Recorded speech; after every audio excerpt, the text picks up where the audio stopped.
നമസ്കാരം. ഇന്ത്യൻ രാഷ്ട്രീയത്തിൽ എല്ലാവരും വളരെ ആകാംക്ഷയോടെ കാത്തുനിന്ന ഒരു റിസൾട്ടായിരുന്നു വെസ്റ്റ് ബംഗാൾ റിസൾട്ട്.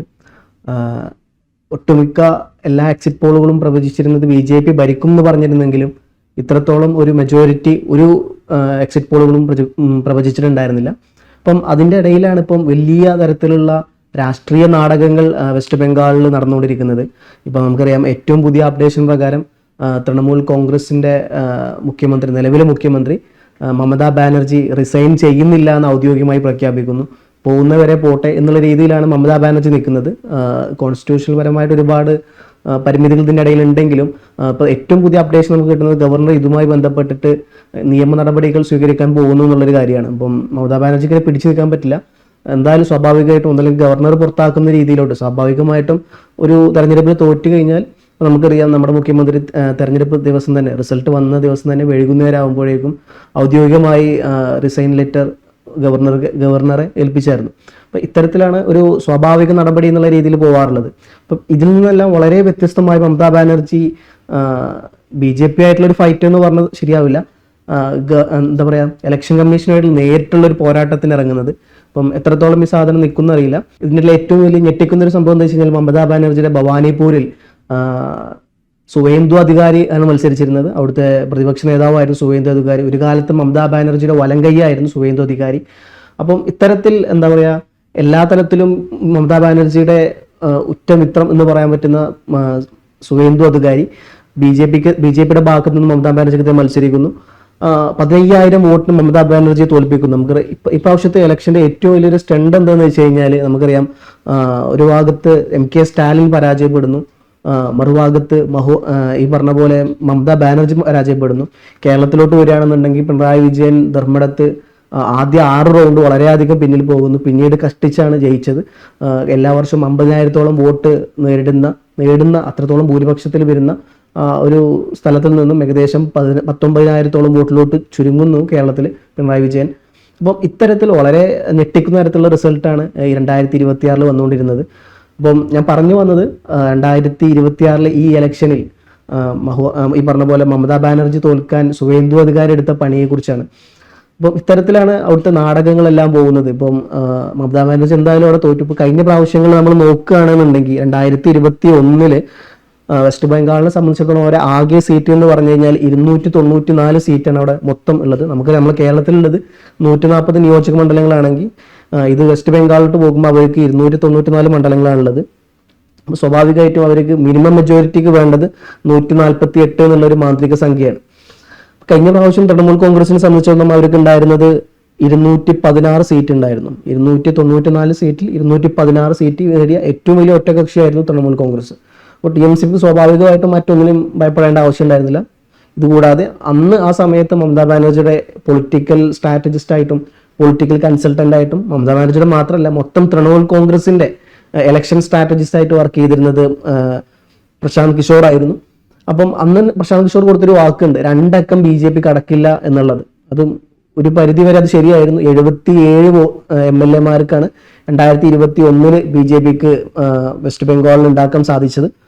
അന്ന് അവർ നേടിയ ഒരു ഭൂരിപക്ഷം എന്ന് പറഞ്ഞു കഴിഞ്ഞാൽ, തൃണമൂൽ കോൺഗ്രസ് 48% വോട്ട് നേടിയിട്ടാണ് അവിടെ ഭരണത്തിലേറിയത് 2021. BJP ആണെങ്കിൽ 77 സീറ്റ് നേടി 37 സംതിങ് ദശാംശത്തിലാണ് BJP അവിടെ നേടിയത്, രണ്ടാമത്തെ ഏറ്റവും വലിയ ഒറ്റകക്ഷിയായിട്ട്. മറ്റ് CPM-നെ പോലെയുള്ള പ്രാദേശിക പാർട്ടികൾ, ഒരു കാലത്ത് CPM ആയിരുന്നു അവിടെ ഭരിച്ചിരുന്നത്.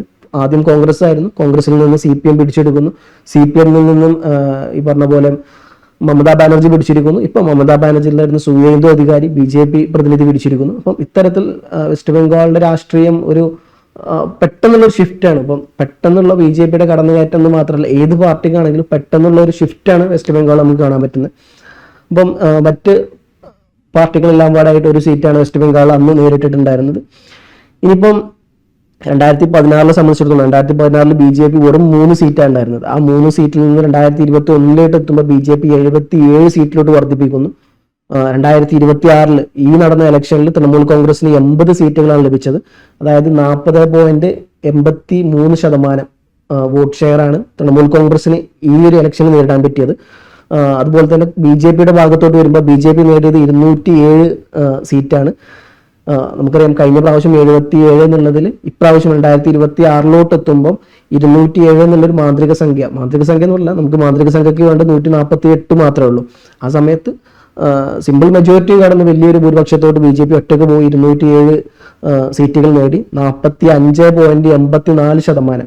തൃണമൂലിന് 40.8 ആണെന്നുണ്ടെങ്കിൽ BJPക്ക് ഇപ്രാവശ്യം കിട്ടിയത് 45.84% വോട്ടിന്റെ ഭൂരിപക്ഷമാണ്. അപ്പം ഇത്തരത്തിൽ എല്ലാ തലത്തിലും വലിയ തരത്തിലുള്ള ഒരു മുന്നേറ്റമാണ് BJP വെസ്റ്റ് ബംഗാൾ നേടിയിട്ടുള്ളത്. ഇതിൽ നമ്മൾ ഒഴിച്ചുകൂടാൻ പറ്റാത്ത അല്ലെങ്കിൽ ഒഴിവാക്കാൻ പറ്റാത്ത മറ്റൊരു സംഭവം എന്താണെന്ന് വെച്ച് കഴിഞ്ഞാൽ നമുക്കറിയാം SIR വന്നതിന് ശേഷം ഏകദേശം 1 കോടിയോളം ജനങ്ങളുടെ വോട്ടാണ് അവിടെ നഷ്ടപ്പെട്ടത്. അതിനുശേഷം അത് 90 ലക്ഷത്തോട്ട് വരുന്നു. ഈ 90 ലക്ഷത്തിൽ പോലും എന്താ പറയുക നല്ലൊരു ശതമാനം മൈനോറിറ്റീസ് ആണെന്നുള്ളൊരു സംഭവം നടക്കുന്നുണ്ട്. ഇപ്പം ഇതിനെതിരെ മമതാ ബാനർജി ആളൊരു നിയമ വിദഗ്ധനും വക്കീലും കൂടിയാണ്. സുപ്രീം കോടതിയിൽ പോകുന്നു. ഒരുപാട് വർഷങ്ങൾക്ക് ശേഷം കോടതിയിൽ മമതാ ബാനർജി നേരിട്ട് പോയിക്കൊണ്ട് വാദങ്ങൾ ഉന്നയിക്കുന്ന ഒരു രംഗം നമ്മളെല്ലാവരും കണ്ടതാണ്. അപ്പം ഇത്തരത്തിൽ തെരഞ്ഞെടുപ്പ് കമ്മീഷനും മമതാ ബാനർജിനും നേരിട്ടൊരു പോരാട്ടം കൂടി നടന്ന ഒരു മണ്ഡലമാണ് വെസ്റ്റ് ബംഗാൾ എന്ന് പറഞ്ഞാൽ.